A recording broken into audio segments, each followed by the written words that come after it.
తాకట్లో ఉన్న మీ బంగారాన్ని విడిపించి ఆ రోజు ఆన్లైన్ రేటుకి కొంటాం. Sharma gold company. నమస్తే, వెల్కమ్ టు సుమన్ టీవీ. నేను గిరిజ. ఇవాళ మనతో పాటు ప్రముఖ జ్యోతిష్య వాస్తు పండితులు బ్రహ్మశ్రీమంతా సూర్యనారాయణ శర్మ గురువు గారు ఉన్నారు.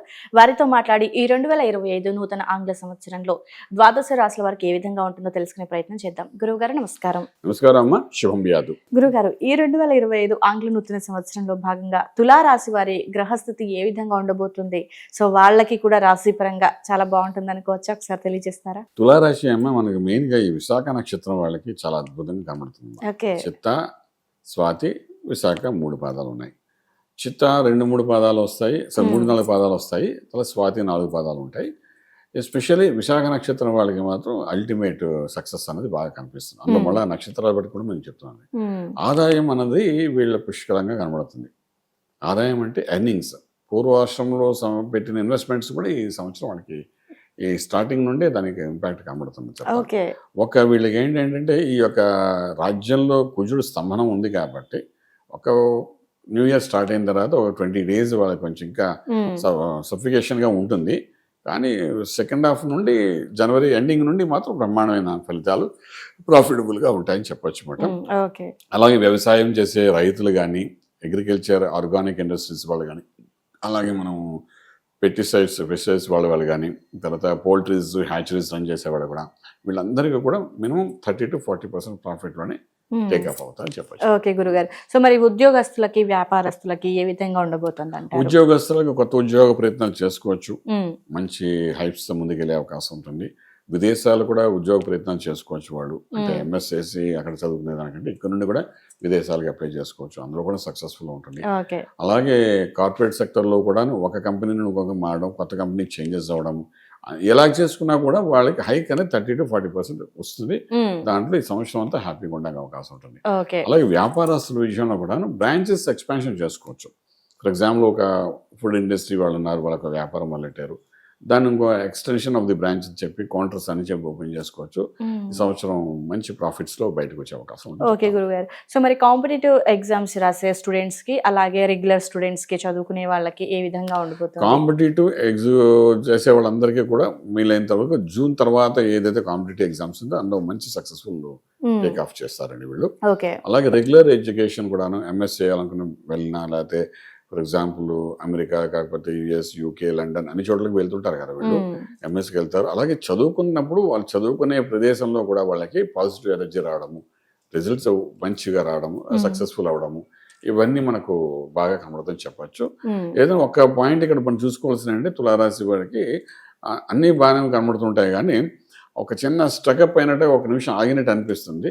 కానీ దాన్ని అధిగమించి ముందుకెళ్ళడానికి చేసే ప్రయత్నం మాత్రం చేస్తే మాత్రం ది మోస్ట్ సక్సెస్ఫుల్ పర్సన్ గా ఈ సంవత్సరం అంతా బాగుంటుంది. ఓకే గురుగారు. సో మరి స్వయం ఉపాధి చేసుకునే వాళ్ళకి, అలాగే ప్రభుత్వ కానీ ప్రైవేట్ పరంగా ఉన్న ఉద్యోగస్తులకి ఎలా? స్వయం ఉపాధి అనే వాళ్ళకి ముందు స్లోగా వెళ్తున్నాము. ఫస్ట్ ఆఫ్ ఆల్ స్లోగా వెళ్తుండే మనకు జూన్ తర్వాత నుండి మంచి సక్సెస్ఫుల్ తీస్తుంది. స్వయం ఉపాధిలో మనకి అంటే ఫ్రీలాన్స్గా చేసేవి, ఈవెంట్ మేనేజ్మెంట్ చేసేది, డిజిటల్ మార్కెటింగ్, ఇన్స్టాగ్రామ్లో వీళ్ళు లైక్స్ పెట్టి ఇవన్నీ డబ్బు సంపాదించుకోవడం, యూట్యూబ్స్లో డబ్బు సంపాదించుకోవడం, మీడియా రంగం, డిజిటల్ వీటిలో అందరికీ కూడా ఒక మే జూన్ వరకు కొంచెం స్లోగానే ఉంటుంది.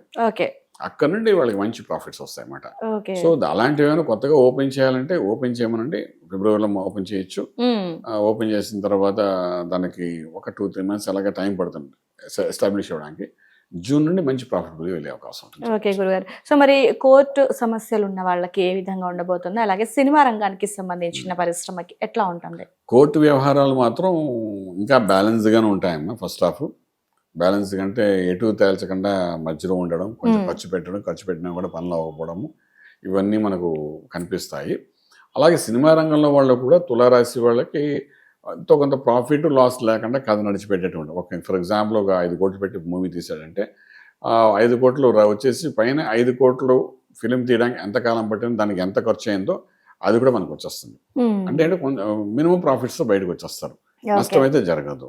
As far money is concern they are profitable గానే ఉంటారు.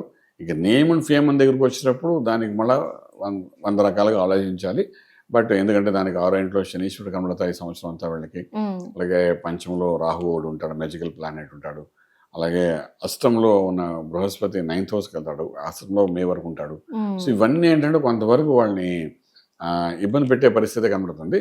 Financial they are strong. Name Okay. Fame దగ్గర మాత్రం కొంత ఇబ్బందులు పడతారని చెప్పొచ్చు మేడం. ఓకే గురుగారు. సో మరి రాజకీయ పరంగా రాజకీయ నాయకులకు ఎలా ఉండబోతుంది, అలాగే రియల్ ఎస్టేట్ చేసే వారి పరిస్థితి ఎట్లా ఉంటుందంటారు?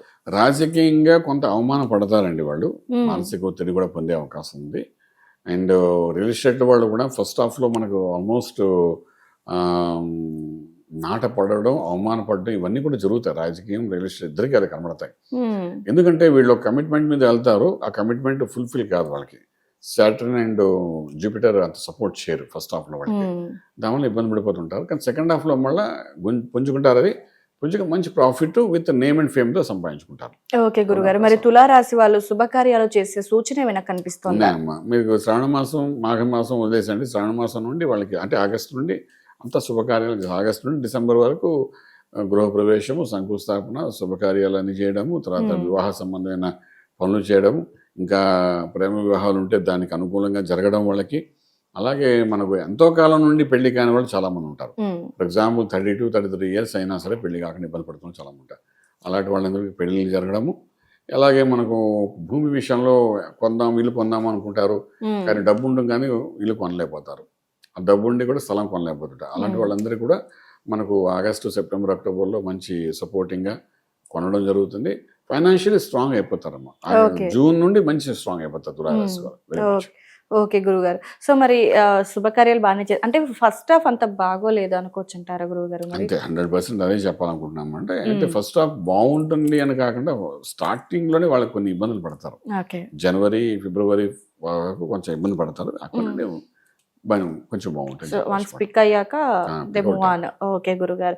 సో మరి అంటే వీళ్ళ ఆరోగ్య పరిస్థితి ఏ విధంగా ఉండబోతుంది? ప్రయాణాల విషయంలో ఎలాంటి జాగ్రత్తలు తీసుకోవాలి? ప్రయాణంలో ప్రత్యేకమైన జాగ్రత్తలు తీసుకోకలేదు. ప్రతి ప్రయాణంలో ఎంతో అంత లాభం ఉంటుంది వాళ్ళకి. అలాగే మనకు ఆరోగ్య విషయంలో కూర్చున్నాను, కొలెస్ట్రాల్, థైరాయిడ్ వీళ్ళకి డెవలప్ అవుతాయి కొంతవరకు. ఓకే. హెల్త్ ఇష్యూస్ బాగా కనబడుతున్నాయి.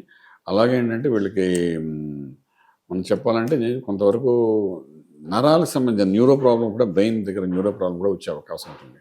కొంచెం ఓల్డ్ ఏజ్ పీపుల్కి ఓకే. దెబ్బలు కూడా ఇక్కడ తగిలే అవకాశం కనబడుతుంది. సో ఇవన్నీ మనం లాంగ్ టర్మ్లో మనకు కనిపిస్తాయి. బట్ దాని క్యూరింగ్ కూడా అవుతుంది. గురుబలం ఉంటుంది కాబట్టి ఏమైనా హెల్త్ ఇష్యూస్ వచ్చినా కూడా గురుబలం ఉన్నప్పుడు అవన్నీ క్లియర్ అయిపోతాయి. ఓకే. సో అది కూడా జరుగుతుంది చెప్పొచ్చు. సో ఓకే గురుగారు. మరి స్టాక్ మార్కెట్లు అలాగే కాంట్రాక్ట్ బేస్ వర్క్ చేసుకునే వాళ్ళ పొజిషన్ ఎలా ఉంటుందంటారు? స్టాక్ మార్కెట్ దగ్గరికి వచ్చిన మీ సంవత్సరంలో వీళ్ళు ఆల్మోస్ట్ స్టీలు, ఐరన్, ఆటోమొబైల్స్, అలాగే crude oil, petrol bunks, scrap business మీద ఇన్వెస్ట్మెంట్ ప్లాన్ చేసుకుంటే వెళ్ళచ్చు. ఫెంటాస్టిక్, చాలా బాగా వెళ్తుంది, వరి ఒక్కలేదు. అలాగే మీరు స్టాక్ మార్కెట్తో పాటు మీరు ఇంపోర్ట్ ఎక్స్పోర్ట్ వ్యాపారాలు కూడా బాగానే వెళ్తాయి వీళ్ళవి. మన దాని గురించి కూడా మనం పెద్దగా వరి అవ్వలేదు. మంచి ప్రాఫిట్ వెళ్తాయి. అంటే మనలో ఐరన్ ఐటమ్ ఏంటంటే ఐరన్ ఐటమ్ వీళ్ళకి సపోర్ట్ చేస్తుంది బాగా ఈ సంవత్సరం అంతా. మనం దాని గురించి వరి అవ్వలేదు. ఓకే గురుగారు. సో మరి కొంత న్యూరో ప్రాబ్లం ఉంది అని అన్నారు కాబట్టి ఆరోగ్యపరంగా సో ఎలాంటి పరిహారం పాటిస్తే మంచిది అంటారు? నిత్యం అభిషేకం చాలా అవసరం పడుతుంది వీళ్ళకి. అంటే మనకు పంచసూక్తాలు ఉన్నాయి. మనకు నమ్మకం, చమకం, రుద్రం, శ్రీ సూక్తం, పురుష సూక్తం, 5 సూక్తాలు ఉన్నాయి. ఈ 5 సూక్తాలు ఏదో ఒక సూక్తంతో నిత్యం ఏదో ఒక అభిషేకం చేసుకోవడం చాలా బాగుంటుంది. అది సుబ్రహ్మణ్య స్వామి చేసినా, లేకపోతే శివునికి చేసినా, ఎవరికొకరికి నిత్యం అభిషేకం, ఇంట్లో చిన్న విగ్రహం పెట్టుకుని అభిషేకం చేయడం. రాని వాళ్ళు ఏంటంటే కనీసం క్యాసెట్ పెట్టుకుని వింటూ అభిషేకం చేయడం ప్రాక్టీస్ మాట. ఏదో రకంగా అభిషేకం చేయడం, అభిషేకం తీర్థం తీసుకోవడం, ఇది హెల్త్ కాన్షియస్ని కొంచెం స్ట్రాంగ్ చేసి సక్సెస్ఫుల్ చేస్తుంది. ఈ నిత్యాభిషేకంలో చాలా అవసరం పడుతుంది. ఎందుకంటే ఈ రాశి వారికి ఒక విశేషం ఏంటంటే రాహు పంచమలో ఉన్నాడు. పిల్లల ద్వారా కొన్ని సంఘటనలు జరుగుతాయి, దానివల్ల మానసిక ఒత్తిడి పొందే అవకాశం ఉంది. అలా పిల్లల ద్వారా కొన్ని మ్యాజికల్ మూమెంట్స్ కనబడతాయి. ఏదైనా పిల్లల ద్వారానే వాళ్ళ మానసిక ఒత్తిడి అయినా ధన సంపాదన జరుగుతుంది. సో అలా జరుగుతున్నప్పుడు వాళ్ళు ఏంటంటే వీలైనంత వరకు మనకంటే మన ప్రాణం ఎక్కడ ఉందంటే మన పిల్లల దగ్గర ఉందని చెప్తాం. అవును గురుగారు. అంతే కదా. ఒక ఏజ్ వచ్చేసిన తర్వాత మనం పెళ్ళి అయిపోయిన తర్వాత వీలైనంత వరకు మన కోసం బతకట్లే అంటాం. ఎవరి కోసం? మన పిల్లల కోసమే, వాళ్ళకి అన్నీ చేయాలి కదా అంటాం. అలాగా అంటే మన ప్రాణం ఎక్కడ అక్కడ మానసిక ఒత్తిడి వస్తుంటుంది. సో పిల్లల్ని జాగ్రత్తగా హ్యాండిల్ చేయగలిగితే మాత్రం లైఫ్ అది బాగుంటుంది సంవత్సరం చెప్పచ్చు. ఓకే గురుగారు. సో ఓవరాల్ గా తులారాశి వారికి స్టార్టింగ్ కాస్త ఇబ్బందిగా ఉన్నా సరే సెకండ్ హాఫ్ అంతా చాలా బాగుంది. అండ్ అలాగే ఆరోగ్య పరిస్థితి, వాళ్ళు పాటించాల్సిన నియమాల గురించి, పరిహారం కూడా చాలా చక్కగా తెలియజేశారు గురువు గారు. ధన్యవాదాలు. నమస్కారం. శుభం.